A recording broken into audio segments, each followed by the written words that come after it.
A fazenda Ouro Verde era assim. Por fora, um deslumbre. O café mais caro, os móveis trazidos da Europa, o brilho das pratas que cegava quem entrava no salão principal. Mas, olha só, por trás daquela fachada de perfeição, a madeira das paredes parecia que gemia. Não era o vento, não. Era o peso de um segredo que a família escondia há décadas. Algo tão monstruoso que o próprio chão parecia querer se abrir para engolir aquela casa. Um fantasma de carne e osso, trancado na escuridão para que a farsa da família continuasse de pé. Seja muito bem-vindo ao canal Além da Escravidão. Eu sou Bruno Henrique. Hoje eu vou te contar uma história sobre nosso povo e nosso passado. Mas antes de continuarmos, se inscreva no canal, deixe seu like e me diga, nos comentários, de onde está falando. Eu adoro saber onde cada um de vocês vive. Prepare-se, porque a emoção começa agora. Essa é a história da mulher que desenterrou o filho morto dos senhores e usou a verdade para derrubar um império de mentiras. A fazenda Ouro Verde, ou Guadalupe, como o coronel Horácio gostava de ostentar nos documentos oficiais, era o retrato do poder. O coronel era um homem de ferro, entende?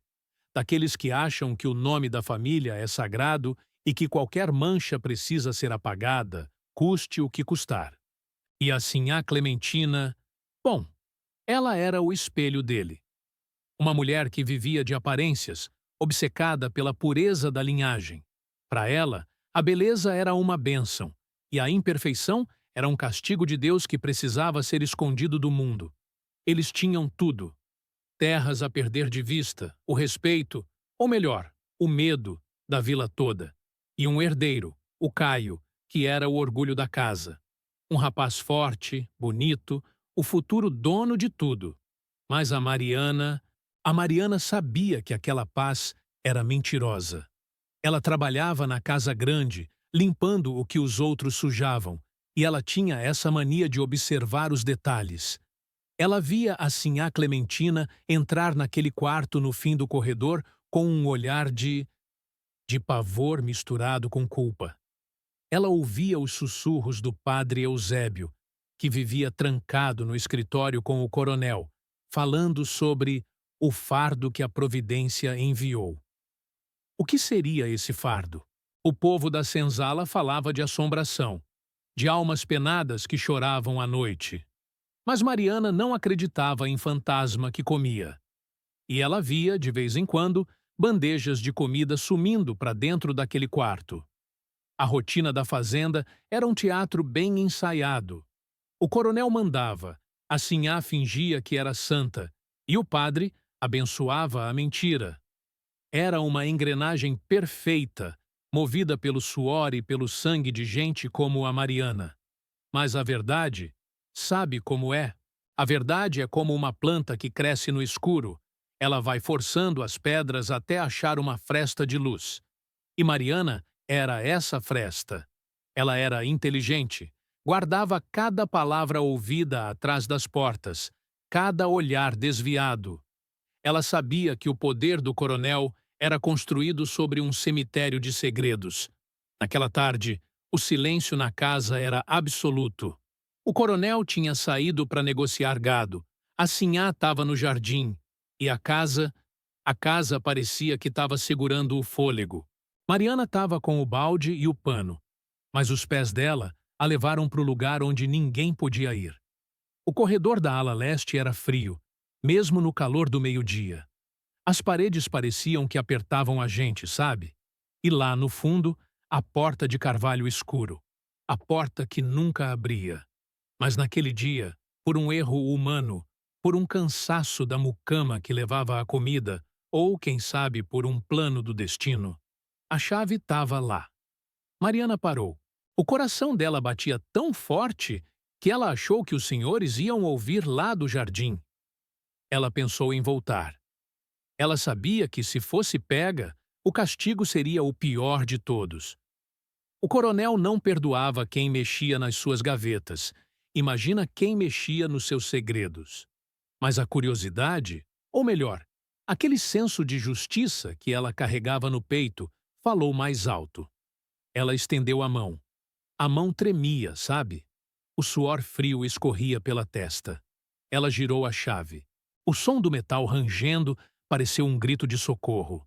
Quando a porta abriu um tiquinho só, um cheiro de mofo, de falta de sol, de bicho enclausurado, saiu de lá de dentro. Mariana tapou a boca para não gritar. O quarto estava na penumbra, mas a luz que vinha do corredor iluminou um canto. E lá, sentado num colchão velho, amarrado por uma corrente fina, mas resistente, estava um ser que Mariana nunca tinha visto. Não era um monstro, como as lendas diziam. Era um homem, um jovem. Tinha a pele pálida, quase transparente de tanto ficar no escuro. Os olhos dele eram grandes, assustados, e ele tentou se esconder quando viu a luz. Mariana deu um passo para dentro. O medo tinha sumido, dando lugar a uma dor que ela nunca tinha sentido antes. Ela olhou para o rosto daquele rapaz e, por um segundo, o mundo parou. Os traços, o nariz, o desenho da testa eram idênticos aos do coronel. Mas o rapaz tinha algo diferente. Uma deformidade no rosto, uma fragilidade no corpo que o tornava inaceitável para os padrões daquela gente cruel. Naquele momento, a ficha caiu para Mariana. Aquele não era um estranho. Aquele era o Horacinho, o filho primogênito que a sinhá disse que tinha morrido no parto. O herdeiro legítimo que foi enterrado vivo dentro da própria casa para não manchar o nome da família. Mariana sentiu um nó na garganta. O pavor dele. O pavor dele era algo que não dá nem para explicar. Ele não falava, só emitia uns sons baixinhos, como se tivesse desaprendido a ser gente. E foi ali, naquele quarto sujo, olhando para o filho que os senhores tinham descartado como se fosse lixo, que Mariana entendeu que a sua vida nunca mais seria a mesma. Ela não era mais só uma escrava. Ela era a guardiã da verdade que ia destruir a Ouro Verde. Quando a Mariana fechou a porta daquele quarto, o som do trinco pareceu um tiro de canhão no silêncio da ala leste. Ela encostou as costas na madeira fria, o peito subindo e descendo, o ar faltando. Sabe quando o mundo parece que gira devagar demais e você não consegue processar o que acabou de ver? Pois é. O que estava ali dentro não era uma assombração. Não era o coisa ruim que as mucamas mais velhas diziam que habitava os cantos escuros da Ouro Verde. Era um rapaz, um homem que devia ter a mesma idade do Caio, o herdeiro perfeito dos senhores. Mas aquele rapaz, meu Deus, ele era a imagem da dor. Mariana ficou ali, estática, com as mãos tremendo tanto que o balde de limpeza quase caiu no chão. Ela pensou. Ou melhor, ela tentou não pensar na gravidade daquilo. Se a sinhá Clementina sonhasse que ela tinha posto os pés ali? Se o coronel Horácio imaginasse que o segredo mais sujo da linhagem dele tinha sido exposto para uma escrava doméstica? A vida dela não valeria um grão de café seco. Mas o que ela viu não saía da cabeça. Aquele rapaz tinha os olhos do coronel. A mesma inclinação da testa, o mesmo jeito de franzir o senho. Mas o rosto dele. O rosto era marcado por uma deformidade que, na cabeça doentia daquela elite, era uma maldição. Uma vergonha que precisava ser apagada. E foi aí que a Mariana lembrou. Ela puxou lá do fundo da memória os causos que ouvia na senzala quando era menina. Falavam de um parto difícil da sinhá, 20 anos atrás. Diziam que o primeiro filho tinha nascido morto, que o padre Eusébio tinha feito um enterro às pressas, no meio da noite, sem deixar ninguém ver o corpinho. O caixão estava fechado. Sempre disseram que era para poupar a mãe do sofrimento. Mas agora, a verdade estava ali, gritando no silêncio daquele quarto mofado. O morto estava vivo. O herdeiro legítimo estava apodrecendo numa cela de luxo, enquanto o irmão mais novo, o Caio, Desfilava como o príncipe do vale. Você consegue sentir o peso dessa injustiça? Um ser humano, carne e sangue daquela família, condenado a nunca ver o sol, a nunca sentir o vento no rosto, só para que a Sinhá pudesse manter a pose de mulher perfeita. É de uma crueldade que faz o sangue ferver, não faz? Se você também ficou indignado com essa covardia, já deixa seu comentário aqui embaixo. O que você faria no lugar da Mariana? Ficaria calada para salvar a própria pele ou arriscaria tudo por esse rapaz? Mariana voltou para a cozinha, mas o corpo dela agia no automático. Ela lavava os pratos, mas via o rosto pálido do Horacinho. Ela servia o café para o coronel e sentia um nojo tão profundo que as mãos chegavam a formigar. O coronel Horácio, com aquela postura de homem reto, de pilar da sociedade, um homem que permitiu que o próprio filho fosse tratado pior que um animal de carga. E assim a Clementina. Ela passava pela Mariana com aquele perfume caro, falando de moralidade, de bons costumes, enquanto carregava a chave daquela prisão pendurada na cintura, escondida sob as dobras do vestido de seda. A Mariana teve uma escolha. Ela podia ter fingido que nada aconteceu. Podia ter seguido a vida, baixado a cabeça e esperado o tempo passar. Mas a Mariana, ela tinha algo que aqueles senhores nunca iam ter: humanidade. Naquela mesma noite, quando a casa grande mergulhou no silêncio pesado da madrugada, ela não dormiu. Ela pegou um pedaço de pão, uma caneca de leite fresco e um pedaço de pano limpo.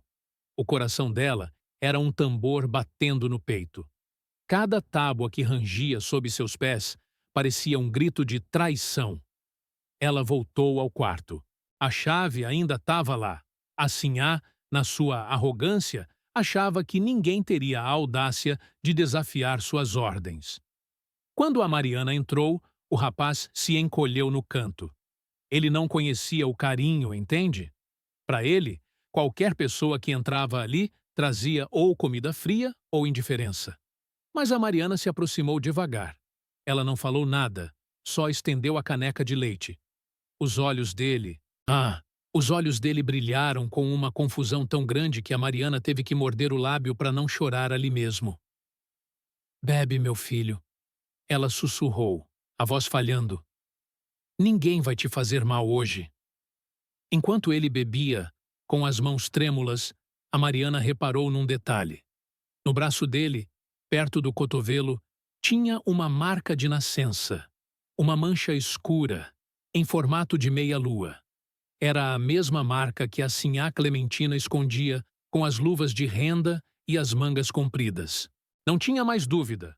A prova estava ali, na pele dele. Aquele era o sangue deles. O segredo era real e era físico.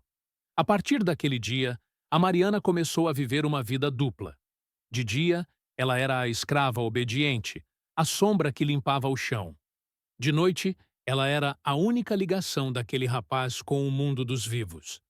Ela levava comida melhor, ela limpava o rosto dele, ela falava sobre as árvores, sobre o rio, sobre como o céu ficava bonito quando ia chover. Ela estava devolvendo a ele, gota a gota, a dignidade que o coronel e a Sinhá tinham roubado. Mas sabe como é? Manter um segredo desse tamanho dentro de uma casa cheia de olhos e ouvidos é como tentar segurar brasa com a mão nua. Uma hora, a fumaça aparece. A Mariana começou a notar que a Sinhá Clementina estava ficando desconfiada. Ela olhava para Mariana de um jeito diferente. Um olhar afiado, como se estivesse tentando ler o que estava escondido atrás daqueles olhos baixos. O padre Eusébio também começou a aparecer mais na fazenda. Ele e o coronel ficavam horas trancados, falando baixo, mencionando providências e o fim do sofrimento. Mariana sentiu o frio na espinha. Ela sabia o que aquilo significava. Eles estavam planejando algo. Talvez o Horacinho estivesse ficando doente demais, ou talvez a presença dele estivesse se tornando um risco grande demais agora que o Caio estava prestes a assumir os negócios. A solução deles, Mariana sabia, não ia ser nada cristã. O medo dela, o pavor, era algo que consumia as forças dela. Ela precisava agir. Mas como? Uma escrava contra um coronel, uma sinhá e um padre? O sistema estava todo montado para ela perder. Mas a Mariana tinha uma vantagem que eles subestimavam. Ela não estava sozinha. Na senzala, os sussurros começaram a ganhar corpo. Ela começou a conversar com os mais velhos, com gente que lembrava daquela noite do enterro vazio. Ela estava montando um quebra-cabeça de dor e resistência. Ela sabia que se fosse para derrubar aquele império de mentiras, ela ia precisar de mais do que coragem. Ia precisar do momento certo. E o momento estava chegando. O noivado do Caio com a filha do barão estava marcado. Ia ser a maior festa que o Vale já viu. Toda a elite, todos os poderosos estariam lá. O palco perfeito para uma consagração. Ou para uma ruína completa. Mariana olhava para o Horacinho, que agora já conseguia sorrir um pouquinho quando via ela chegar, e prometia em silêncio: eles não vão te apagar. O mundo vai saber quem você é. Pois é, meu amigo. A tensão na Ouro Verde estava chegando no ponto de ruptura. Era como uma corda esticada demais, prestes a arrebentar e chicotear quem estivesse por perto. E a Mariana, ela estava segurando a ponta dessa corda.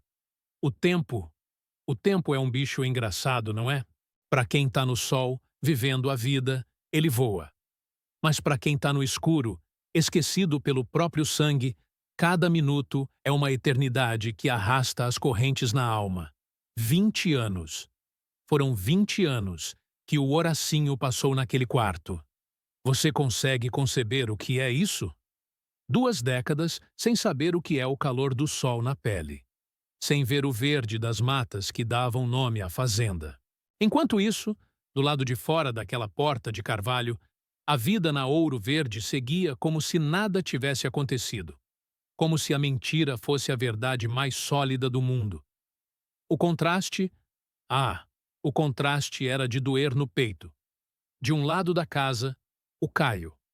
O herdeiro perfeito. Ele cresceu cercado de mimos, aprendendo a ler com os melhores tutores, montando os cavalos mais caros, sendo preparado para ser o novo rei do café.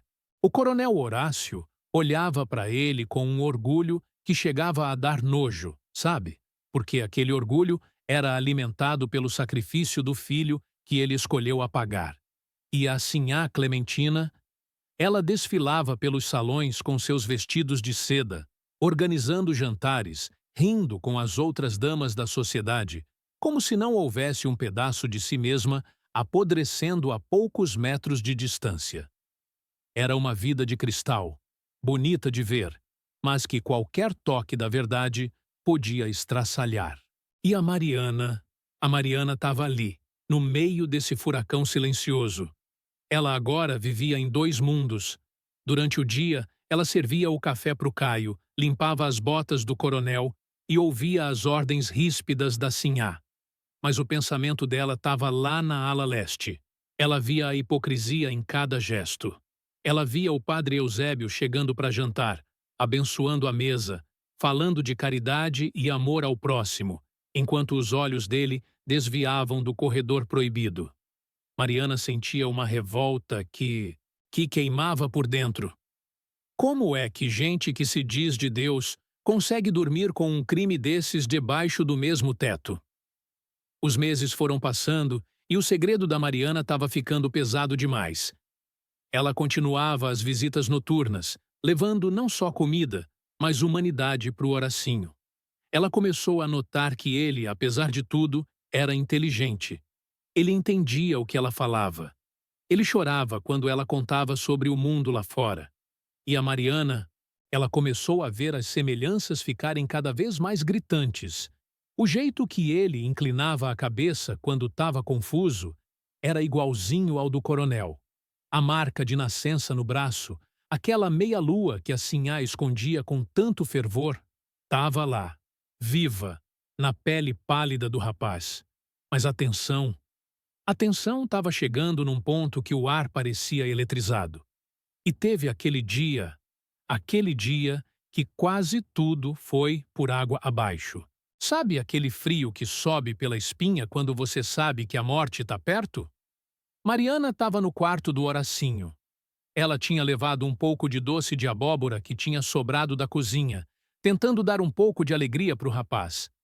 Ela estava lá, distraída, limpando o rosto dele com um pano úmido, quando ouviu o som. Toque, toque, toque. O barulho de sapatos de salto batendo na madeira do corredor. Não era o passo pesado do coronel, nem o passo apressado das outras mucamas. Era o passo firme, elegante e mortal da sinhá Clementina. Mariana parou. O coração dela parou. O Horacinho percebeu o medo nos olhos dela e se encolheu, o terror estampado naquele rosto marcado. Os passos estavam chegando perto.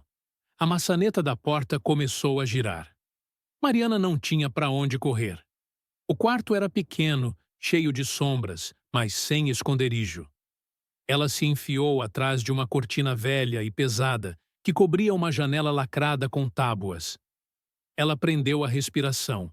O silêncio era tão absoluto que ela jurava que a sinhá ia ouvir o barulho do sangue correndo nas veias dela. A porta abriu. A luz do corredor cortou a penumbra do quarto como uma faca. A sinhá entrou. Mariana conseguia ver, por uma frestinha na cortina, o rosto da patroa. Não tinha amor ali. Não tinha saudade. Tinha nojo. Clementina olhou para o filho como se olhasse para um erro de contabilidade, para uma praga na plantação. Ela deixou uma bandeja com uma sopa rala e fria em cima de uma mesa capenga. "Por que você não morre logo?" A sinhá sussurrou. A voz dela era um veneno destilado. "Por que você insiste em ser esse fardo na minha vida?" Mariana sentiu uma vontade de pular no pescoço daquela mulher. A crueldade, a falta de alma, era algo que não parecia humano. A sinhá deu mais uma olhada em volta, desconfiada. Ela farejou o ar. O cheiro do doce de abóbora ainda estava ali. Ela franziu o senho, deu um passo em direção à cortina onde a Mariana estava escondida. O tempo parou. A mão da sinhá estava esticada, pronta para puxar o tecido. Mas aí, um grito veio lá de baixo. Era o coronel chamando pela esposa. Clementina parou, bufou de irritação e, sem olhar para trás, saiu do quarto, trancando a porta de novo. Mariana desabou no chão.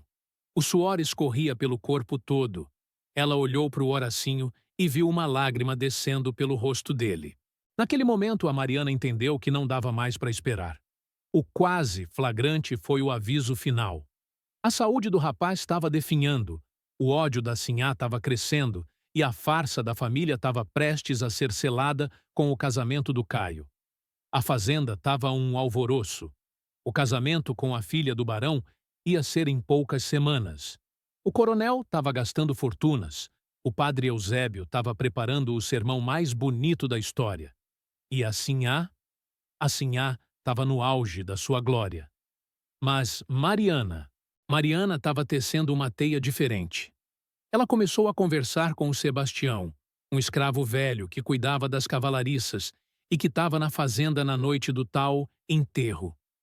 Ela precisava de aliados. Ela precisava de gente que tivesse visto a mentira nascer para ajudar a verdade a aparecer. "Eles mataram o menino no papel, Mariana."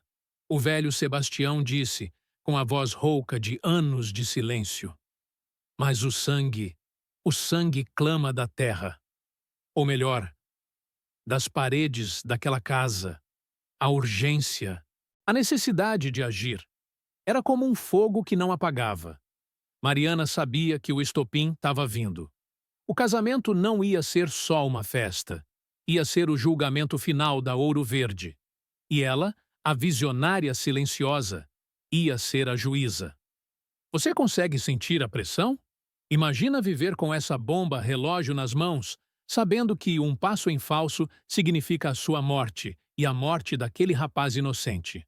Se você está torcendo pela Mariana, se você quer ver essa máscara cair, não esquece de se inscrever no canal.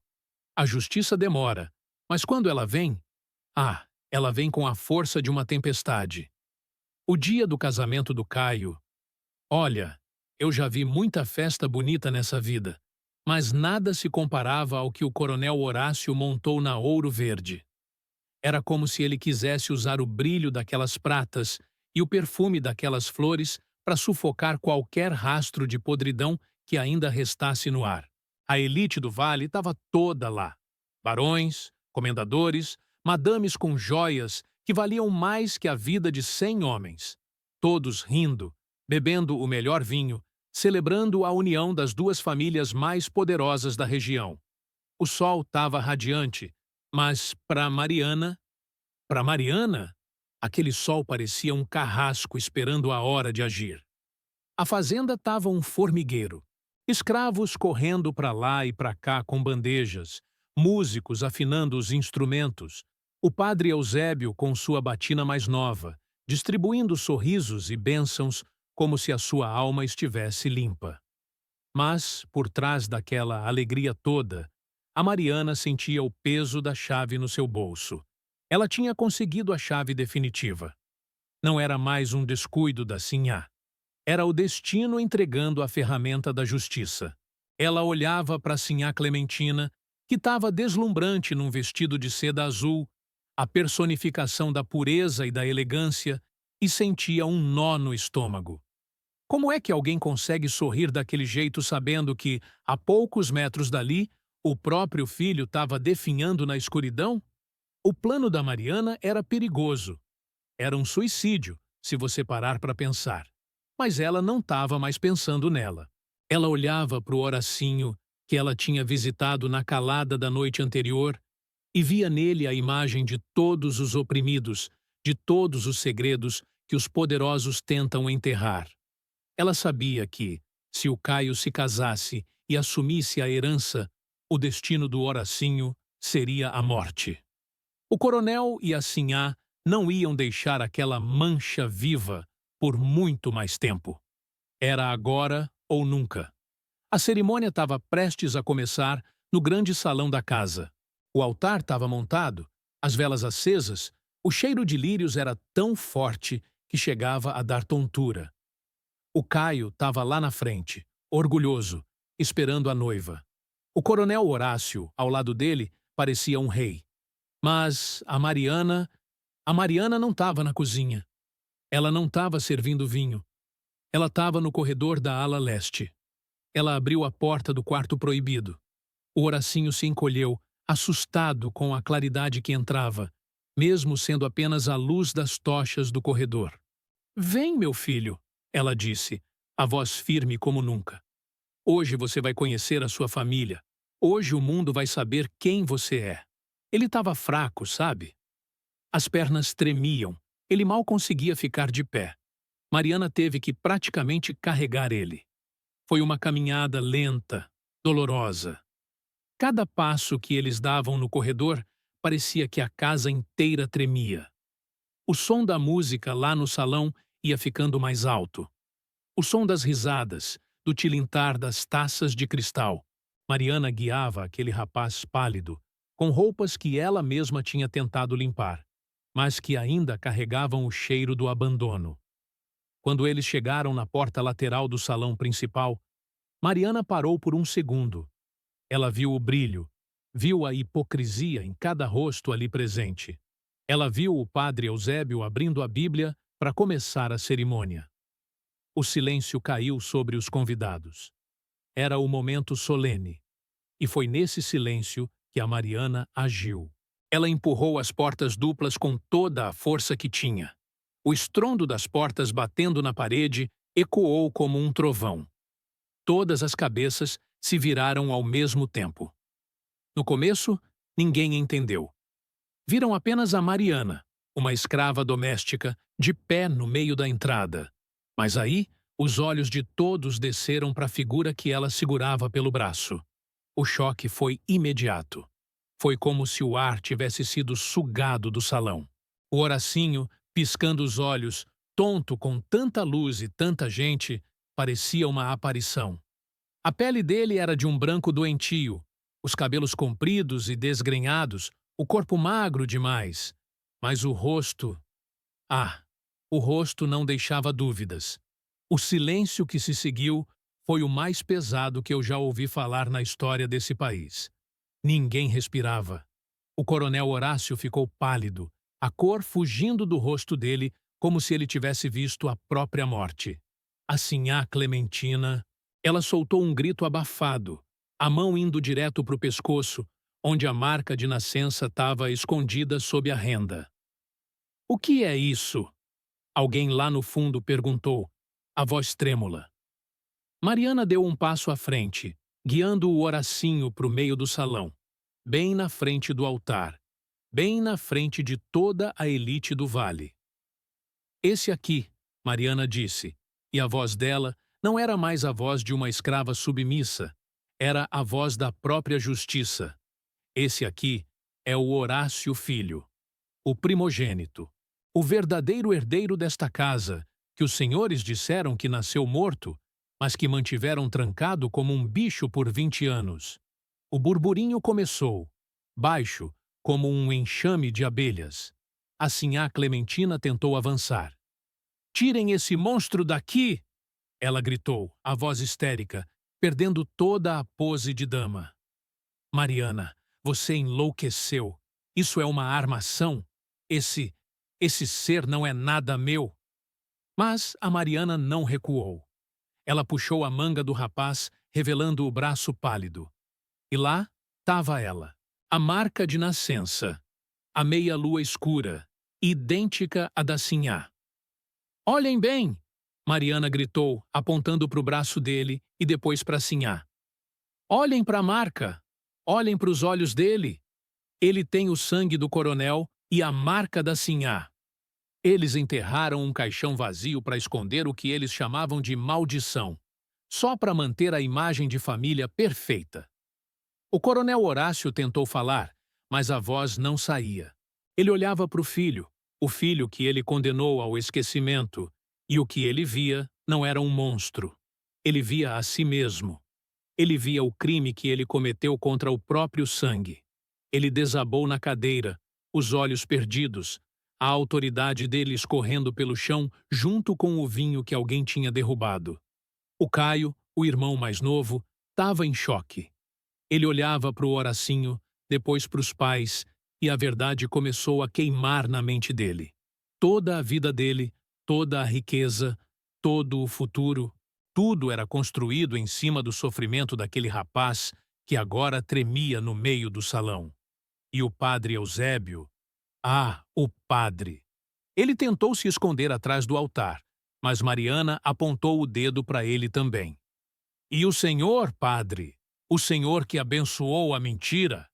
O senhor que ouviu as confissões da sinhá e disse que o sofrimento desse inocente era a vontade de Deus? O senhor é tão culpado quanto eles." A catarse foi total. As madames começaram a se afastar. Os homens cochichavam com olhares de desprezo. A máscara da Ouro Verde não tinha só caído. Ela tinha sido triturada na frente de todo mundo. A sinhá Clementina começou a rir. Uma risada nervosa, que foi se transformando num choro descontrolado. Um delírio de quem percebe que perdeu tudo. A imagem de perfeição que ela levou 20 anos para construir tinha sumido em 5 minutos. O Horacinho, no meio de tudo aquilo, olhou para Mariana. Pela primeira vez, ele viu o céu através das grandes janelas do salão. Ele viu o verde das árvores. E, mesmo assustado, ele sorriu. Um sorriso fraco, mas que valia mais que todo o ouro do coronel.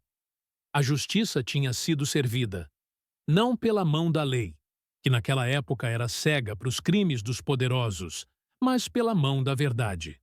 A Mariana, a escrava que ninguém notava, tinha derrubado um império de mentiras com um único ato de coragem. O silêncio da Ouro Verde tinha acabado. E o que vinha depois? Bom, o que vinha depois ia mudar a história daquele vale para sempre. Sabe, depois que a poeira baixa e os gritos silenciam, o que sobra é o peso da realidade. A festa na Ouro Verde não terminou com fogos ou brindes. Terminou com o som de carruagens partindo às pressas, com o barulho de joias batendo contra o peito de madames que fugiam daquela casa como se ela estivesse pegando fogo.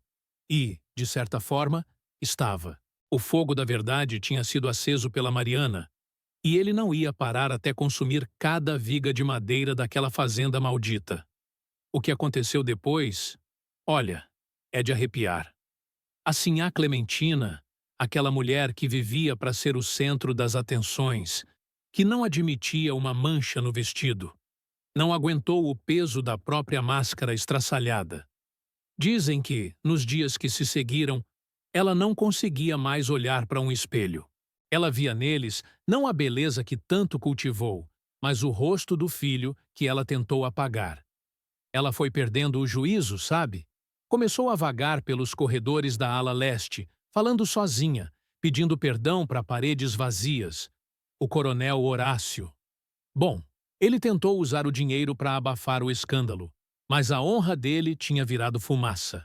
Os negócios minguaram, os amigos sumiram e ele terminou seus dias como uma sombra, trancado no escritório, bebendo para esquecer que, no fim das contas, ele foi o carcereiro do próprio sangue. A arrogância dele, o poder, não serviram de nada diante do olhar de julgamento da vila inteira. E o padre Eusébio? A batina não foi suficiente para esconder a cumplicidade. A igreja dele ficou vazia. O povo, até os mais simples, entendeu que aquele homem de Deus tinha usado a fé para selar a porta de uma prisão. Ele foi destituído, expulso da comunidade e carregou até o fim o fardo de saber que escolheu o lado dos carrascos em vez do lado dos inocentes. Mas e a Mariana? E o Horacinho? Ah, essa é a parte que faz a gente acreditar que existe uma justiça maior. O Horacinho foi reconhecido. Não foi fácil, claro. O corpo dele estava judiado, a mente dele precisava de tempo para entender o que era ser livre. Mas ele nunca mais voltou para o escuro. Ele passou a viver sob a luz, sendo cuidado por quem realmente tinha alma. E a Mariana? A Mariana não era mais apenas uma escrava que via demais. Ela se tornou a guardiã daquela redenção. Ela ganhou a alforria, mas não foi embora. Ela ficou para transformar a Ouro Verde. A fazenda, que antes era um símbolo de opressão e segredos sujos, começou a mudar. Mariana usou sua força, sua voz e sua sabedoria para acolher outros, para garantir que nenhum outro quarto proibido existisse naquelas terras. Você consegue imaginar a força dessa mulher? O peso desse segredo? A coragem de enfrentar um império de mentiras apenas com a verdade nas mãos. A Mariana nos ensina que o silêncio pode ser uma arma, mas a voz é o que liberta as almas. Essa história, ela dói, mas ela cura. Ela mostra que a maldade pode até construir castelos, mas a verdade é o terremoto que derruba todos eles. A justiça do destino pode demorar, pode levar 20 anos, mas ela nunca erra o endereço. O Horacinho, que nasceu para ser um segredo, terminou sendo a luz que expôs a escuridão de seus pais. E a Mariana? Bom, a Mariana virou lenda. O nome dela ainda é sussurrado nos vales, como a mulher que teve a visão de ver o que ninguém queria enxergar e a coragem de falar o que ninguém ousava dizer. Se essa história de coragem e redenção tocou o seu coração, se você sentiu a indignação e o alívio da justiça sendo feita, eu te peço, deixe seu like. É um gesto simples, mas que ajuda a honrar a memória de tantas Marianas que lutaram em silêncio contra a crueldade. Comente aqui embaixo a palavra justiça. Se você acredita que, por mais fundo que um segredo seja enterrado, a luz sempre acaba encontrando um caminho. A gente se vê na próxima história, onde a verdade, por mais dura que seja, sempre será contada. Porque enquanto houver alguém para ouvir, nenhum segredo estará seguro. Sabe? Tem coisa que a gente sente no ar muito antes de ver com os próprios olhos. É como se o ambiente avisasse que algo está errado, que tem uma peça fora do lugar naquela engrenagem de aparências. A fazenda Ouro Verde era assim. Por fora, um deslumbre. O café mais caro, os móveis trazidos da Europa, o brilho das pratas que cegava quem entrava no salão principal. Mas, olha só, por trás daquela fachada de perfeição, a madeira das paredes parecia que gemia. Não era o vento, não.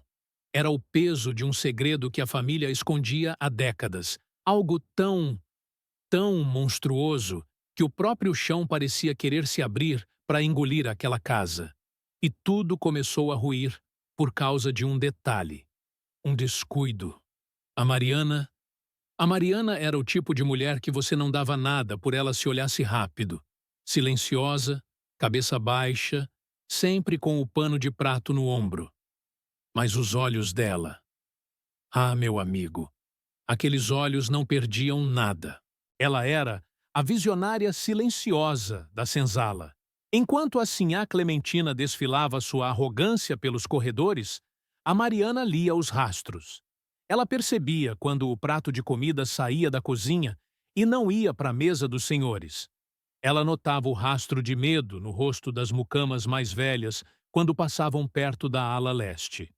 E foi num final de tarde, quando o sol estava se pondo e deixando tudo com aquela cor de sangue, que o impensável aconteceu. Mariana entrou no corredor proibido. Ela não devia estar lá, sabe? Mas uma chave